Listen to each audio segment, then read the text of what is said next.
اور قرآن کریم نے صاف اعلان کر دیا کہ پہلا گھر جو لوگوں کے لیے تعمیر کیا گیا وہ مکہ ہے. اس کو مکہ کہا جاتا تھا۔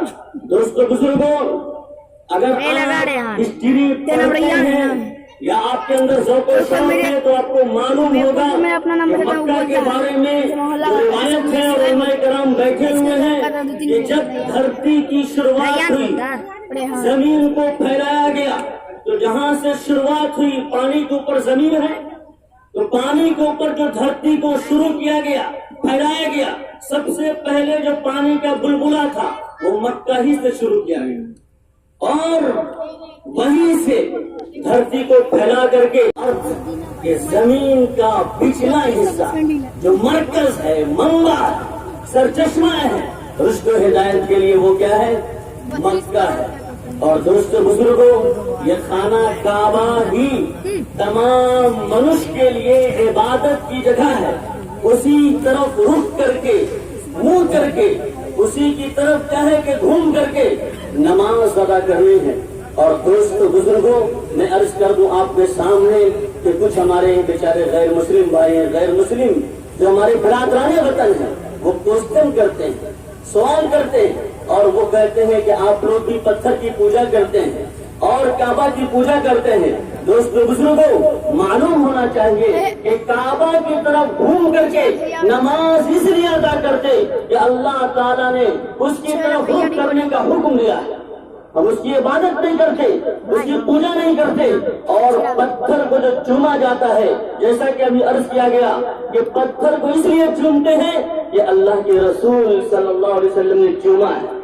اس کا ہے کہ اس کی پوجا کے لیے یا پرارتھنا کے لیے یا اس کے سامنے ہم جھکتے نہیں ہیں، جھکتے اللہ کے سامنے ہیں، عبادت اللہ کی کرتے، پرستش اللہ کی کرتے، سر و سجود اللہ کے سامنے خم کرتے، اپنے سر کو جو اللہ تعالیٰ کے سامنے آرڈر کیا گیا اللہ تعالیٰ نے کہ ہمارے سامنے سر جھکاؤ، تو اللہ کے سامنے ہم سر جھکاتے ہیں۔ مکہ کی پوجا نہیں کرتے، خانہ کعبہ کی پوجا نہیں کرتے۔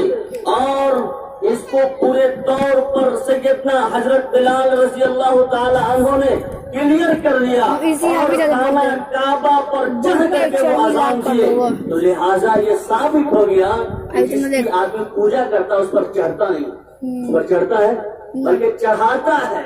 دوستو بزرگوں، تو سیدنا بلال رضی اللہ تعالیٰ عنہ نے خانہ کعبہ پر چڑھ کر کے اذان دیا کہ وہ ایک اللہ کا گھر ہے، اس کی حیثیت ایک گھر کی ہے، مکان کی ہے، اس کی عبادت اور پوجا پرارتھنا نہیں کی جائے گی، بلکہ اس کی طرف رخ اس لیے کیا جائے گا کہ اللہ کا آرڈر ہے، اللہ کا حکم ہے، پرمیشور کا سندیش ہے، پرمیشور کا آدیش ہے، اس لیے اس کی پالن کرنی ہے۔ دوستو بزرگوں، اس کے آرڈر پر عمل کرنا ہے۔ اور میں عرض کر دوں آپ کے سامنے کہ جیسا کہ بتایا گیا، بنی الاسلام علی خمس، اسلام کی بنیاد 5 چیزوں پر ہے۔ آدمی کلمہ طیبہ پڑھ کر کے مسلم ہوتا ہے، اسلام دین اور اسلام دھرم میں پرویش کرتا ہے، اس کی انٹری ہوتی ہے۔ لا الہ الا اللہ محمد رسول اللہ پڑھ کر اسلام میں آتا ہے۔ کوئی مسلمان ہوگا تو کیا پڑھے گا؟ لا الہ الا اللہ محمد رسول اللہ پڑھے گا کہ میں اس بات کی شہادت دیتا ہوں، اس بات کی گواہی دیتا ہوں کہ اللہ کے علاوہ کوئی معبود نہیں، کوئی خالق نہیں، کوئی مالک نہیں، کوئی پالنہار نہیں، اور محمد صلی اللہ علیہ وسلم اللہ کے بندے، اس کے رسول ہیں۔ اس بزرگوں اس کو ایکسپٹ کرنا پڑے گا، اپنے دل میں کیا ہے کہ اس کو بتانا پڑے گا۔ تو دوستو بزرگوں، اسلام کی بنیاد 5 کلمہ، نماز، روزہ اور کیا ہے کہ حج اور زکات۔ لیکن معلوم ہونا چاہیے کہ 5 عبادتوں میں صرف اور صرف یہی ایک ایسی عبادت ہے جس کے لیے جگہ کی تعین کر دی گئی کہ پورے دنیا میں، پوری سنسار میں اگر کوئی حج کرنا چاہے تو اس کو حج مکہ میں جا کر ہی کرنا پڑے گا، وہ دنیا میں کوئی اور جگہ حج نہیں کر سکتا ہے۔ کلمہ پڑھ کر کے کوئی مسلمان ہونا چاہے کہیں بھی کلمہ پڑھ لے گا مسلمان ہو جائے گا، مسجد کے اندر جانے کی ضرورت نہیں، اور کہے مدرسے کے اندر جانے کی ضرورت نہیں، دنیا کے کسی بھی گوشے میں ہو، دنیا کے کسی کنارے میں ہو، گاڑی پر سوار ہو یا ایروپلین میں اڑ رہا ہو، تو اس کے بزرگوں وہ کلمہ پڑھے گا، سچے دل سے مسلمان ہو جائے گا۔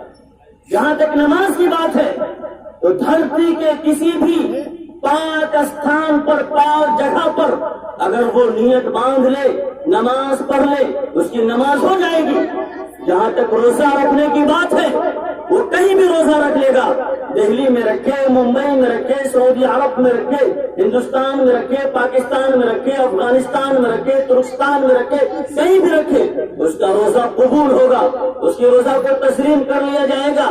جہاں تک زکوٰۃ کی بات ہے، جہاں بھی اس کو محتاج ملے، بیوہ ملے، کمزور ملے، بے بس ملے، یتیم ملے، مسکین ملے، فقیر ملے، محتاج ملے، اپاہج ملے، ضرورت مند ملے، حاجت مند ملے، وہ زکوٰۃ کی رقم دے گا، زکوٰۃ اس کی ادا ہو جائے گی۔ لیکن دوستو بزرگوں، اگر کوئی آدمی حج کرنا چاہے اور مکہ کے علاوہ دوسری جگہ جا کر کے وہ حج کرے تو دوستو بزرگوں اس کا حج نہیں ہوگا، بلکہ اس کے اوپر وبال پڑے گا، گناہ ہوگا، اور جتنی مرتبہ وہ حج کرنے کے لیے دوسری جگہ جائے گا خانہ کعبہ کو چھوڑ کر کے، اتنی مرتبہ وہ مجرم قرار دیا جائے گا، گنہگار قرار دیا جائے گا۔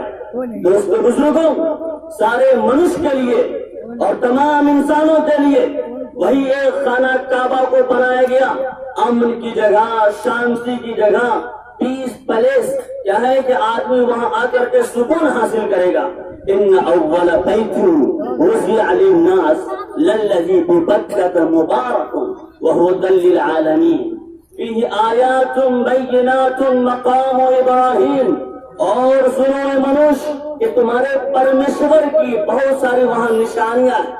اللہ تعالیٰ نے مکہ کے اندر، مدینہ کے اندر بہت ساری اپنی قدرت کی نشانیاں رکھی ہیں، اور اس میں ایک نشانی کیا ہے؟